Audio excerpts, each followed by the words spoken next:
WhatsApp पे, ऐसे आप भेज सकते हैं। अच्छा लगता है। आज 5 प्रश्न आए, 5-6 प्रश्न है, वो आपके सामने प्रस्तुत करेंगे।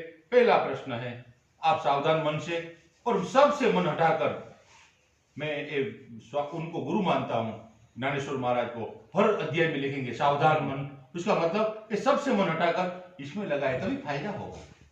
तो सबसे मन हटाकर, कहीं न रहे, न आसन में रहे, न वहां रहे, न रहे वहां, सबसे हटाकर महाराज जी के प्रवचन में, सत्संग में, हरिचर्चा में मन लगेगा तो हमारा फायदा होगा। चलिए प्रश्न 1। पूज्य महाराज जी, क्या योगिक माया विशुद्ध माया है? योगिक माया विशुद्ध माया है? पहला प्रश्न। 5 बोल दूं कि एक बोलूं? पहले 5 बोल दो, फिर एक बोल।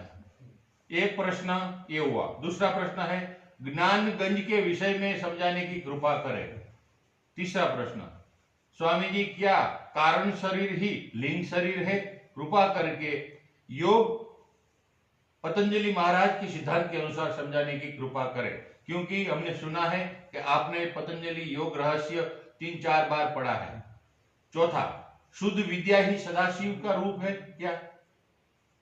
पांचवा, आशा, प्रतीक्षा, तितिक्षा, ये बार बार आप इस शब्द का प्रयोग करते हैं, तो इसका आध्यात्मिक अर्थ समझाने की कृपा करें। आशा, प्रतीक्षा, तितिक्षा। दीप्ति ही आत्म साक्षात्कार का रूप है। कल आपने सत्संग में सुनाया था दीप्ति के विषय में, ज्ञप्ति के विषय में। तो दीप्ति ही क्या आत्म साक्षात्कार रूप है या साक्षी का रूप है, समझाने की कृपा करें। पहला वापिस नंबर 1, ABCD बच्चों को पढ़ा दे उसी तरह। ए, योगिक माया विशुद्ध माया है क्या? माया का एक रूप है वो, योग माया कहते हैं। इसका वर्णन आता है मानस के राम गीता में, बाहर लिखा हुआ है, मानस के राम गीता में वर्णन मिलेगा। तो संसार में जो भटकाती है उसको गुण माया कहते हैं। त्रिगुणात्मिका माया का रूप माना गया है। और जब ये माया परिवर्तित होती है थोड़ी हमारी जिज्ञासा के बाद और खोज की प्रवृत्ति के बाद, तो उसको योग माया कहते हैं। ये भगवान, कभी ख्याल करोगे कृष्ण भगवान का जीवन पढ़ोगे तो उनके अधीन रहती है वो योग माया। वो सब कार्य वो योग माया के द्वारा करवाते हैं। पढ़ा होगा योग माया को आज्ञा दी कि बादल छा दो, वो बादल आ गए और जयद्रथ का वध हो गया। भगवान की माया है वो, भगवान से मिलाने वाली। वाह भाई। उसको योग माया कहते हैं। आगे चल करके जब भगवत प्राप्ति होती है तो वो महामाया के रूप में परिवर्तित हो जाती है। माया एक ही है, उसके रूप अलग अलग हैं, 3 रूप हैं। ये ऐसा समझो एक आदमी है, जैसे वो जब घर में आता है तो वो अपने बाल बच्चों के लिए पिता होता है, अपनी औरत के लिए पति होता है, माँ बाप के लिए बेटा होता है, और जब ऑफिस में जाता है तो ऑफिस वालों के लिए बाबूजी होता है। आदमी एक ही है वो, लेकिन अलग अलग जगह में उसके जो कार्य है उसके अनुसार उसके रूप बदल जाते हैं। उसका जो संबंध है, नाम है, बदल जाता है।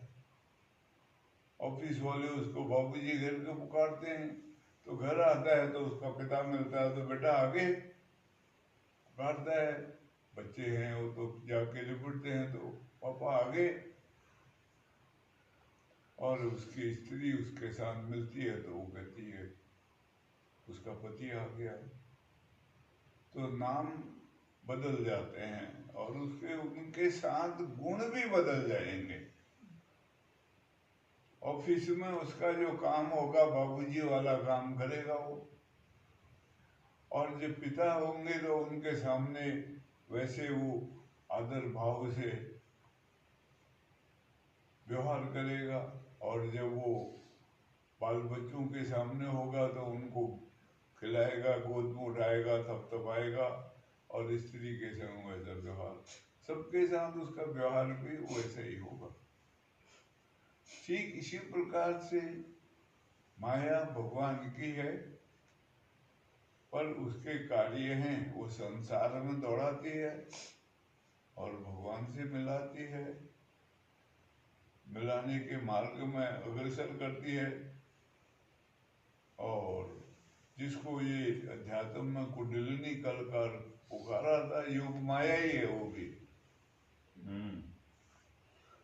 और अंत में वो भगवान के पास जा करके उनके साथ युक्त हो जाती है। उसके साथ अगर हमारा ऐसा बन गया संबंध, तो हमारे को भी उसी का गुण आता है जीवन में। जिज्ञासा हमारे अंदर पैदा होनी चाहिए, तभी ये सब संभव होता है। अगर जिज्ञासा नहीं होगा तो नहीं होगा। एक ही तरफ दौड़ेंगे हम, संसार में लगे रहेंगे, गुण माया के अधीन रहेंगे। जब यहाँ पलटते हैं, सत्संग आदि सुनते हैं और मन में विचार होता है कि एक दिन चले जाना है संसार से, कहाँ जाएंगे, ऐसे ऐसे कभी विचार आ जाता है किसी को, तो उसके अंदर फिर एक भाव पैदा होता है कि जानते हैं, जैसे कोई साधु संतों को पता होता है, जैसे सारथी ने बुद्ध देव को बोला, मैंने सुना है साधु संत मृत्यु को जानते हैं, उनके वो मालूम होती है, तो वो दौड़े महात्माओं को मिलने के लिए, चल पड़े, घर से रात को निकल गए। ऐसे ही कभी विचार जाग जाए तो आदमी खोजता है, उसमें जिज्ञासा की तीव्रता और मंदता का सवाल होता है। अगर मंद जिज्ञासा हो तो तसल्ली हो जाती है, थोड़ा बहुत सुन के भी, कोई पुस्तक पढ़ के भी। अब कई लोग घरों में बैठ के गीता आदि का पठन पाठन करते हैं, सुबह नियम बना के पूजा पाठ वगैरह भी करते हैं, वो भी एक प्रकार है, उसको कर्म कांड बोलते हैं, और वो है एक प्रकार जिज्ञासा। तो जिस तीव्र जिज्ञासा हो तो योग माया अपना काम करती है और वो उसको रास्ता दिखाती है, आगे बढ़ाती है, और एक दिन महामाया का रूप धारण करके उसके वो युक्त कराती थी। ये कार्य है। उसको आप क्या कहोगे, शुद्ध विद्या कहो तो भी चलेगा, और कुंडलिनी कहो तो भी चलेगा। ये आपके ऊपर निर्भर करता है, आप उसको किस रूप में धारण करते हो, ये सबसे बड़ी बात है। हमारे ऊपर निर्भर करता है। क्यों? अपने मालिक हम ही हैं, हमारे मालिक। सब कुछ हमारे विचारों से, हमारे भावों से, हमारे क्रियाकलापों से, कर्म से, सब कुछ हमारे लिए हम ही निर्माण करेंगे। दूसरा कोई थोड़ी मदद कर सकता है लेकिन निर्माण नहीं कर सकता। हमारा निर्माण हमको करना पड़ेगा। उसमें ये सत्संग आदि मदद करता है, गुरु महाराज भी मदद करते हैं, वो हमको बना नहीं सकते हैं। इसलिए कहा है, मूढ़ हृदय नहीं चेत, जो गुरु मिले विरंची सम। ब्रह्मा भी अगर मिल जाएंगे तब भी नहीं चेतेगा, वो चेतना पड़ेगा हमको। ऐसा है। वाह।